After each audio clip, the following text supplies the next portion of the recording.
Hello, good morning everyone. Hope you're having a very blessed and wonderful day. Today I'll be taking you guys with me through a day in the life of homemaking, hand washing dishes, and serving my family. So as you can see, we do have little ones. I am a stay-at-home mom of six. The littlest ones are twins. They are 2 years old, turning 3 in May. And then we also have a 4-year-old, and then those are the little ones. Those are me and my husband's kids, and then we do have my husband's kids, my three stepkids. You can see the little ones terrorizing the big ones. We do have the three little ones full time, of course, and then the three big ones we do have a few days a week.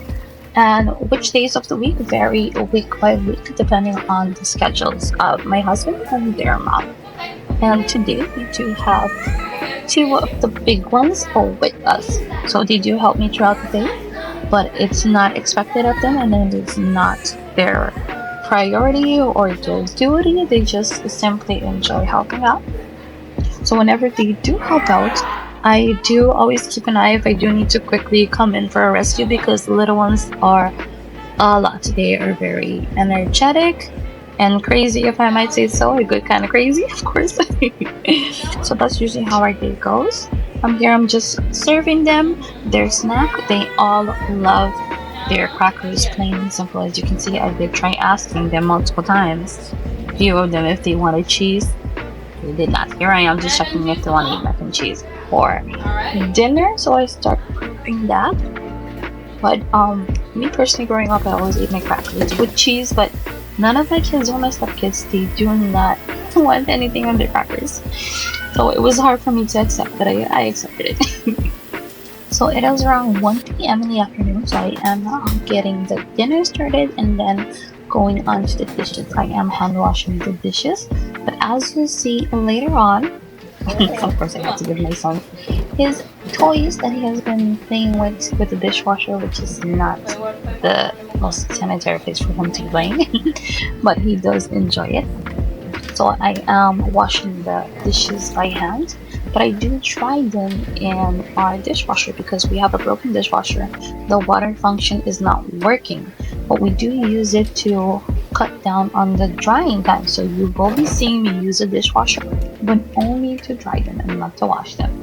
So here I am starting the first batch of dishes, hand washing them, and you will be seeing me do this throughout the day. Now, I did try to limit the amount of cups and plates that we use, but life does get busy and does get hectic, and it basically gets out of control most of the time. Now, even though that is not ideal, it is realistic, it is okay. So we are mostly in survival mode over here, trying to better every day as we go, trying to draw strength from God as we go, because we do ultimately get all of our strength from Him. And it is important to realize that everywhere that we fall short, we do have to depend and rely on Him. So one of my biggest goals in teaching my kids and raising them up as disciples is to ultimately teach them to be independent of me and dependent on God. Now here I am clearing out the table. As you can see, one of the big ones came and helped me out to make some mac and cheese, because as you could have heard earlier, that's what they wanted for lunch. So I did let the package of cheese fall in, and he called me out. He definitely called me out. Why would you do that? So I took it out, told him it is not a big deal. So then we put it in afterwards, and then he helped me stir the macaroni before we get it in with cheese and butter, of course. And then we were going on about the name mac and cheese, and why it's called mac and cheese, whether or not this one had cheese already in it or not. And then, as you can see in a moment, one of the pan glass lids did fall and break. It did shatter, but fortunately it was the type of glass that did not shatter all over the place, just where it fell. So he did find it very terrifying, as you can hear. That's terrifying. So he did help me with one of the little ones, the 4-year-old, to keep him out of the kitchen while I swept and make sure that there weren't any glass particles anywhere. for them to step on because we do walk barefoot in the house. It's not a holistic choice. It's none of that. Nothing to ground or anything. I just grew up walking barefoot in the house. It's simple as that. I enjoy it. I love it. I feel awkward when I am wearing shoes in the house. I mean, not that I can't. It's just not my preference, my first choice.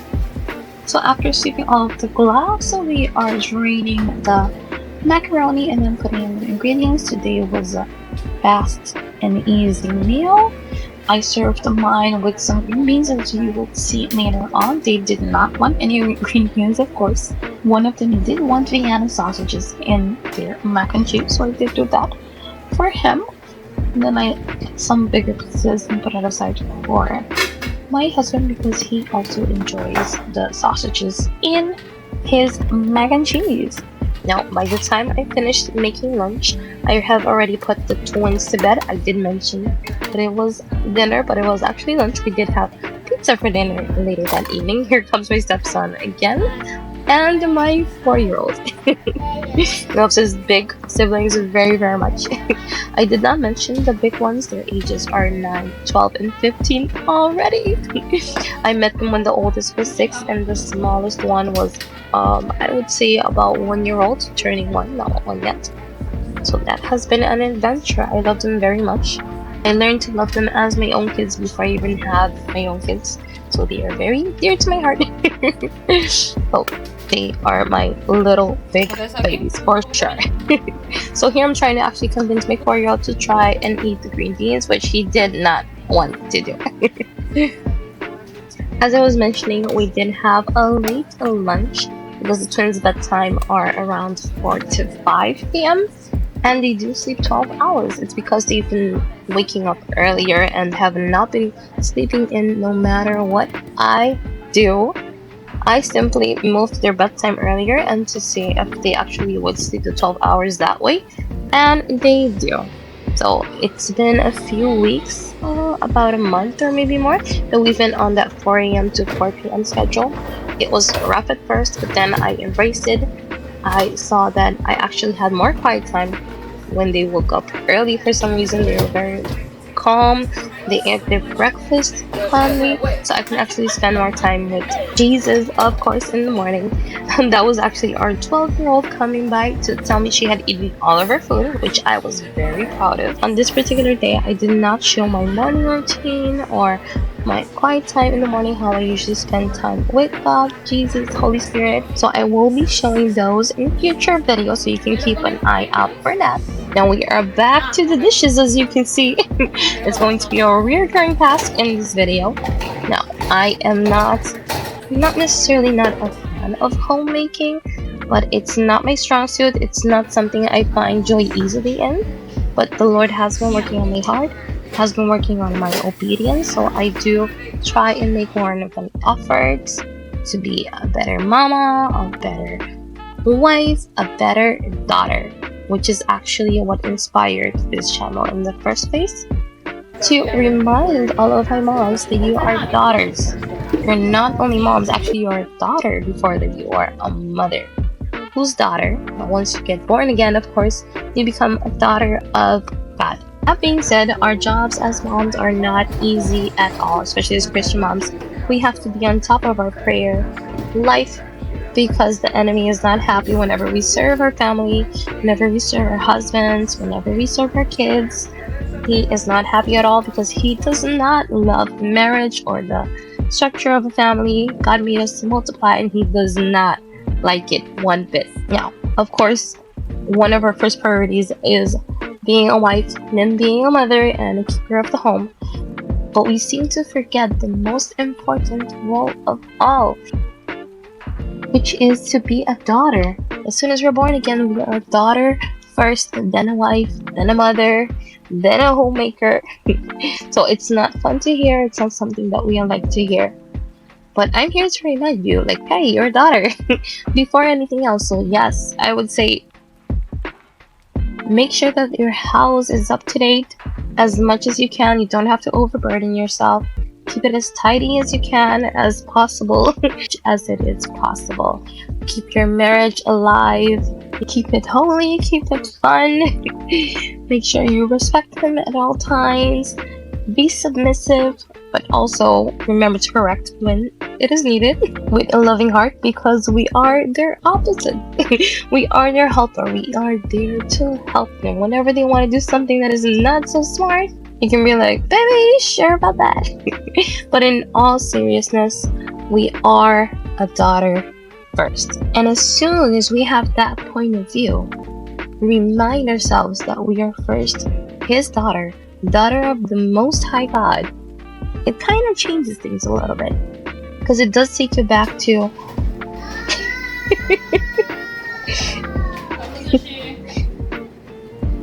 that's my son getting frustrated with something.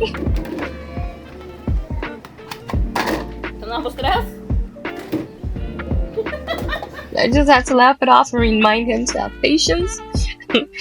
That we have the Holy Spirit to give us patience. As I was saying, it does take you back. Once you have that point of view of being a daughter of God, the Almighty God, takes you back to why you came to God in the first place, who you gave your life to. As soon as you said that Jesus is your Lord and Savior, what did we become? Well, we became disciples of Jesus. Now, if we go back into the Word, now, if you're already thinking that, oh my goodness, is this one of those crazy Christians? Yeah, oh yeah, I'm crazy for Jesus. I probably am. So if we go back to the Word, I will later on put the scriptures either on the screen or maybe in the description. But the Word, don't quote me. Exactly. I'm just going off of my memory here. But the Word does tell us to go and make disciples, to go and spread the good news, the gospel, the good news of Jesus. Now, not only is this asked of us, or better yet, it's not even asking us, it's commanded to us. Now, I'm not here telling you, go leave your family, don't spend time with them. I'm not telling you to leave your husband aside, to not spend time with him, or just let your house go in disarray, which I have done many, many times in the past. But I'm telling you, prioritize your time. The same way you make sure that you fit in your day. Time for your kids, time for your husband, time for your chores. Make room for God, not only in the morning when you spend quiet time with him, because giving him the first hour of your day is not only important, it is also sacrificial, it is also God honoring. You can honor him. Like, who wouldn't want the first hour of your day? Like, I'm sure I'm sure our jealous God that loves us so much would love that. So I say, fill up your cup in the morning, serve your family and your husband during the day, and your home, of course. And then in the evening or whenever you can find time for someone to come help you out with the kids, or go with the kids, go out and do some work for the kingdom of God. If your church has many activities, go with them. Make the time, make the effort, because they will not go in vain. This is what I'm here for, to remind you of a newborn. Okay, maybe not a newborn. If you have a small baby who's still nursing, go with them. Just make sure you cover them up well. Just make sure they're safe in your arms. Go with them. Go with your stroller. Evangelize. Talk to people. Now, the first thing we think of when we hear the word evangelize is go terrorize people with Jesus, which is not the point. There are a few tactics that you can use. Go and ask someone like, hey, do you have anything I can pray for? Do you have a pain in your body? Do you have a troublesome situation? Anything. And most likely, they will open up if they're a person of peace. And the Bible does talk about the person of peace. So if you do go out there and someone's like, no, I'm good. No, I'm good. You can ask, you sure? You don't have anything? Nothing is coming to mind? No, I'm good. Well, let them be. Dust off the dust from your feet, like the Bible says. Either it says dust or dirt. In any case, be like our cat, Zuzu, not being fazed at all by me dusting off the bed. He did not care at all. So here I am, just making him cuddly but to keep on going. Yes, whenever they deny us, they are not denying us, they just deny God. So we just pray that one day they will become a person of peace, and it will be their time for them to receive the kingdom of God.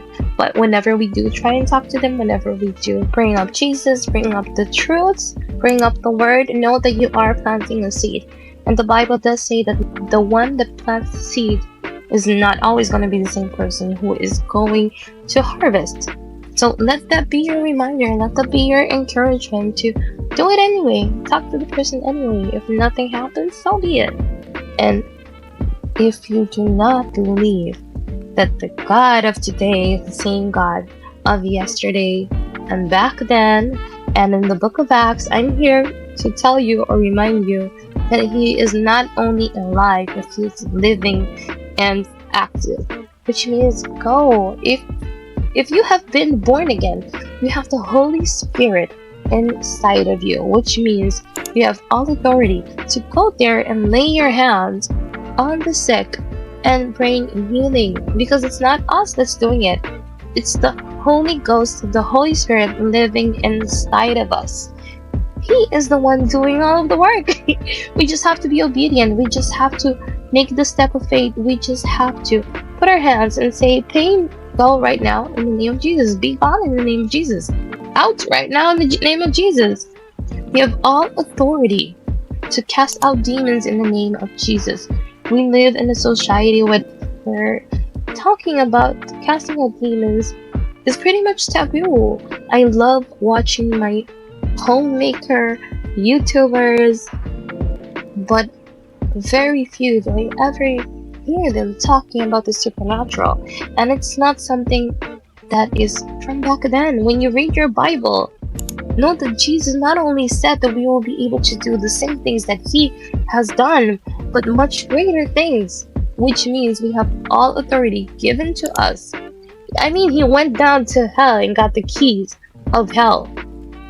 We have the authority to loose things and bind things on heaven and earth. Do not doubt your identity in God. Do not let the enemy. I love these kids so much. Do not let the enemy tell you the lie that either you are not equipped enough. Like, all you have to do is live your life obedience. Just make sure that you're not walking in sin, you're not walking in iniquity. So that is when you're well aware that you are sinning and you just keep doing it after hearing the truth, after giving your life to Jesus. If you're doing it right now, repent. Repent, stop doing it, and then obey. Just obey. Just go out there and do what seems impossible to most of the world, to even most Christians. It is heartbreaking to see so many Christians. They profess that they love Jesus, and I'm very sure they do. I do not doubt that for 1 second. But not everyone is going to have the revelation.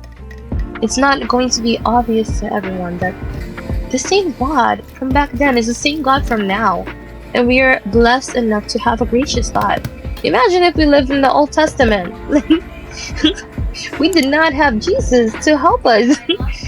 We have so much grace in Jesus, and that does not mean to abuse it and to live your life in sin and then come back to God repentant with a repentant heart over and over again. That's not the point. It's not the point to sin knowing that you can't go back to him. It's the point to being so in love with him. Seek him so much. Be so much in his presence that you don't even want to sin. And that's where the change happens. That's when you step up. You don't go like, oh, okay, I can repent next week, or I can repent next month.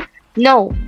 If you either you just don't realize, or for whatever reason you fall short, as soon as you notice, as soon as you get conviction, repent and go back to him. Stop letting the enemy tell you the lie that you can't go back to him because you failed him, because you are not good enough, because you should have known better. Yes, you should have known better. But that does not take away the fact that we are called to humble ourselves in front of him. So when we fail, when we sin, when we fall short, we are to humble ourselves and go to the feet of Jesus.